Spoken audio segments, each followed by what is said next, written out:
If you find yourself running from one appointment to the next, physical therapy on Mondays and Wednesdays, occupational therapy on Tuesdays, speech therapy squeezed in on Fridays, plus weekly sensory integration sessions, and maybe even ABA or other behavioral interventions, all while trying to manage a strict, restrictive diet and administer what feels like hundreds of different supplements, vitamins, detox agents, and homeopathics every single day, I want you to know you're not alone.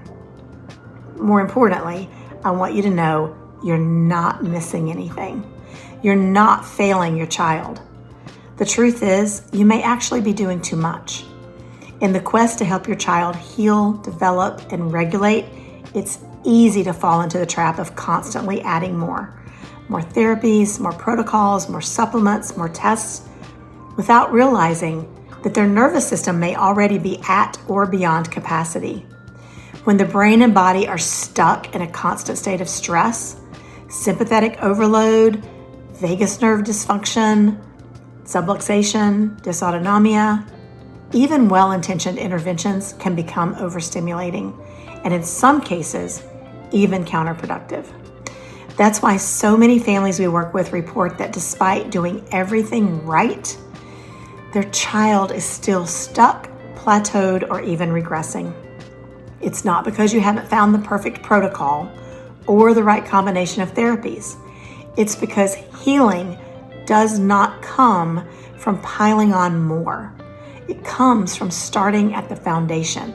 And oftentimes, the most powerful next step isn't another supplement or session, but rather taking a step back, calming the chaos, and working to first regulate and restore the nervous system. The concept less is more applies here. This video is for exhausted parents whose children are enrolled in multiple therapies, but who are experiencing plateaus, regression, or continued struggles despite significant investments of time, money, and energy. I will reveal why multiple beneficial therapies can actually cancel each other out when applied to an already overwhelmed nervous system, and how understanding proper sequencing, starting with nervous system restoration and regulation, can transform your child's therapy journey from exhausting to extraordinary. We have found that on average, a child with autism spectrum disorder is enrolled in 3 to 5 different therapies that are done each and every week, takes between 5 and 20 various supplements, and their parents report trying on average 3 to 5 different restrictive diet changes to help them heal. When you combine therapies, ABA, speech, OT, PT, etc., plus supplements and detox plus strict diets, many level 3 autism families are managing 15 to 30 or more separate daily to-dos, which can easily become overwhelming and sometimes counterproductive, especially if the underlying nervous system dysregulation isn't addressed first. Have you ever heard of interventions overload? Healing interventions overload occurs when multiple beneficial therapies overwhelm a child's already dysregulated nervous system. This causes the individual interventions to work against each other rather than building synergistically toward improvement. Think of your child's nervous system like a computer with limited processing power. When too many tabs are open or too many programs are running simultaneously, the entire system slows down or crashes. You can also think of your child's nervous system sort of like a circuit board. If it's already miswired or overloaded, plugging in too many things at once, even good therapies, can trip the system and blow a fuse. This explains why kids with subluxation and nervous system dysregulation often struggle with sleep, meltdowns, sensory overload, and even seizures or motor tics when their system gets overwhelmed from too many therapies, all happening at the same time. Let's talk about the hidden science behind why good therapies go bad. We'll call it the energy theft hierarchy. When your child's nervous system is stuck in sympathetic dominance, essentially living in constant fight or flight, it operates like a smartphone with a dying battery. Every function becomes about survival and energy conservation, not growth and learning.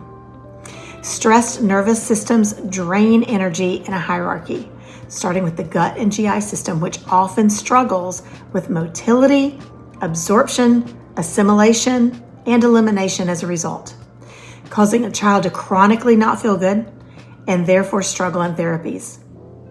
Second, the motor system suffers through delayed milestones, poor coordination, hypertonicity and spasms, weak core strength, resulting in crawling delays, W-sitting, toe walking, incoordination, and gait issues that stall out and are hard to address with PT and OT alone.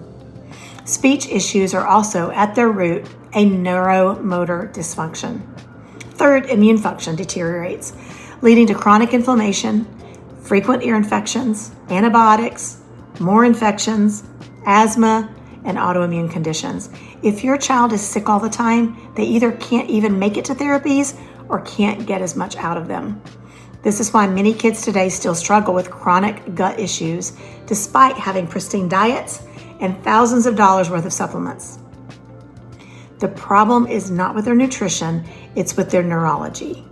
Luckily, there is a transformative solution, sequential healing that actually works. The answer is not to abandon beneficial therapies. We need those.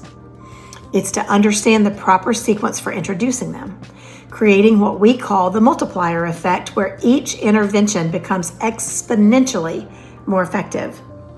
Phase 1 focuses exclusively on high-frequency, neurologically focused chiropractic care to address subluxation patterns and restore proper nervous system function, implementing a less is more approach by pausing most other major interventions. Consider this building the foundation.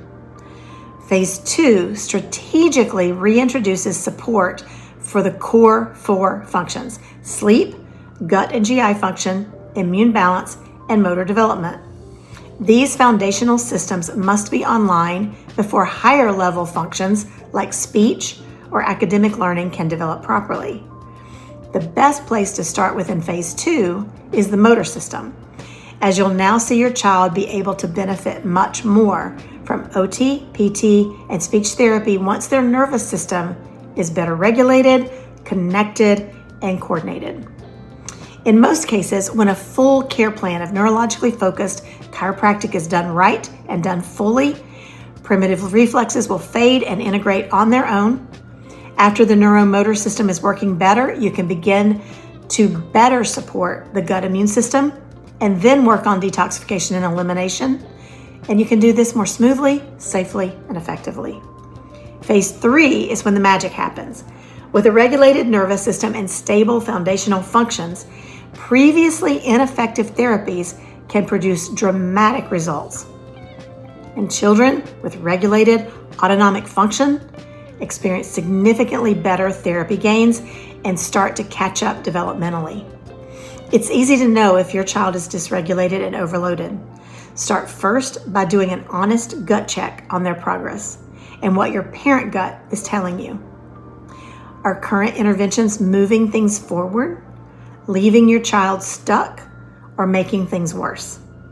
Second, we use advanced insight scan technology to precisely measure nervous system dysregulation, subluxation, and vagus nerve dysfunction to see if your child's nervous system is completely overloaded, overwhelmed, and exhausted, meaning they would struggle to gain benefit from other integrated therapies. This gives parents confidence to trust the process and resist the urge to add more interventions prematurely, because clinically, we know that scans will improve before signs and symptoms improve. This means true foundational neurological healing is happening first. If everything we talked about in this video sounds familiar and you'd like to learn more about healing interventions overload, the insight scans, and how to learn more about the sequencing of optimal healing, click the link in our bio, comment below, or send us a message.